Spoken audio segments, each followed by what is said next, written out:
In this module, I'm going to derive the definition of thrust, and then I'm going to show how it relates to the notion of burn rate. In another module, we're going to attack this slightly more complicated idea of expressing the change in velocity in terms of the fuel consumed. So that'll be a second video. So right now we're concentrating on the thrust. And let's remember what we want to see. From our introduction, we remember that we said F is going to be equal to the thrust minus m times g. Or another way of putting that is m times a is equal to the thrust minus m times g. So the forces acting on the rocket are the thrust and gravity. And what we're going to do is start out using the conservation of momentum principle and derive a definition for thrust. So let's do that by starting out by looking at this picture over here again. This is our rocket at a certain time t, and its momentum at that time is given by m times its velocity at that time. So both m and v depend on t. They're going to be changing, but at any given time t, we can express the momentum as m times v. So in our toy example, this works out to be 2,845, and pick a different time, it'll be slightly different. What is it sometime later? Well, gravity is operating on this complex of mass and fuel, and it's changing the momentum. What will its momentum be? Using the notion of an impulse, we know that the momentum is going to be changed by the force of gravity, m times g times dt, which is the small interval of time where the gravity is working on the complex. So we get this number there, and it's not much different because we're not showing enough places. So let's show some more decimal places here. Alright, that should be enough. Now, that momentum after a small interval of time dt can also be expressed by looking at the rocket and its fuel separately. So if we do that, then the momentum after a certain small interval is given by the reduced mass of the rocket fuel complex times the incremented velocity. The velocity is a little greater because of the propulsion power of the rocket engine. That's one component of the momentum, but there's also the exhaust itself that we have to take into consideration, and that's going to be this dm. That's how much fuel we've burned in this small interval of time, times the velocity of that small interval, or that small increment of fuel. And that velocity is going to be given by v minus u. Now why is it v minus u? Well, we're talking about the momentum up here, and we're calculating that momentum relative to a ground observer. V is the velocity of the rocket relative to the ground. So we have to be consistent and calculate our velocity and momentum in the second equation, this equation here, or this formula, also using the velocity relative to the ground. Now the exhaust velocity relative to the ground is v minus u, because remember, u is the velocity of the exhaust relative to the rocket. So we got to make that subtraction to come up with the velocity relative to the ground. And if we look over here, we see that our results are the same. I've set up all my formulas so that these results will be the same. But again, this is the conservation of momentum principle at work here. So let's work on that. Let's take that formula, or those two pieces, and put them together in one equation. So I'm going to big that, and I'm going to do an equals equals, and I'm going to insert this in the other side. So I'm going to insert that formula and hit enter, and notice I have the 1 down here. That means yes, my formula so far is true, and we keep an eye on that to make sure that we don't make any mistakes. If that ever goes to something other than 1, we know that we've made a mistake in our calculations. Alright, how are we going to get from this formula, this rather messy looking thing, we want to move it around until we get something that looks like this. And once we've done that, we can read the thrust off from the resulting formula. So let's see if we can get there. And let me rearrange my pieces a little bit.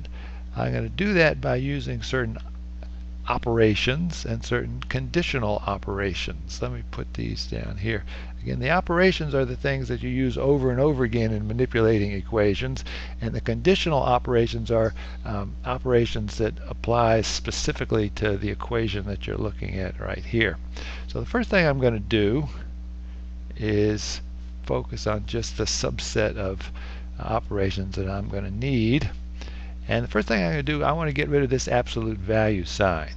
So absolute value of dm, since dm is a negative number, the absolute value of dm is minus dm. So this is going to become m minus a minus, or m plus dm, when I get rid of the absolute value signs. And I'll do that wherever I have absolute value signs. So nothing mysterious going on here, just getting rid of the absolute value signs in the appropriate way. And notice my 1 here, it's still 1, so that means I haven't made any mistakes in my formula. Now the next thing I'm going to do is I'm going to expand all terms. In other words, I'm going to multiply out those parentheses. If I do that, then I look at my formulas and I see that I have an mv on this side and an mv on this side, so I can subtract that. So I go up to my auxiliary slot, I put mv in my auxiliary slot, I go over here to my standard operations and I subtract it from both sides. Now what next? Remember where I'm heading. I'd like to see MA on one side of the equation. MA. And if I look through my pieces here, I don't see any A at all. But I can get an A by dividing both sides of the equation by dt. Let me do that. Divide dt. And now, if I look at this here, this thing here is really dv over dt. It's got a dv on top and a dt on the bottom. They're not exactly positioned like I'd like them to do, but the program decides how it wants to position the pieces in these formulas, so sometimes I have to rearrange them. But dv over dt is a, so I can make that substitution. I can take this whole thing here and I'm going to substitute for that m times a. And notice my calculator says yes, in this particular instance they're the same, so I'm looking down here at these numbers here. This says, yeah, probably you're right. That's a good transformation, that you're not making a mistake. So let me do that. Okay, now I have a MA in my picture, which is what I wanted to see, but I want that by itself on one side. So I'm going to take all the rest of this, I'm going to highlight it, and if I do a Control T, that'll put it up in my auxiliary slot, and then I can subtract it from both sides. And now I'm getting to where I want to be. I have an MA on one side. Let's look at that. Here's my MA. And I want to see that on one side. And I see a bunch of stuff on the other side. Here's an MG. Let's look at that. Oh, here's a MG here. So I'm getting there. And I have sort of this leftover piece that somehow it's got to have to become my thrust. Well, let's look at it. Let's look at this piece here. Let's go back. Let's look at this piece here. That should look familiar to you. I'm going to rearrange that in a form that makes it a little clearer what's going on. So I go to my substitutor, and I'm going to group dm and dt together times u. And again, I do my check. My values are the same, so I'm probably good there. And I do an OK.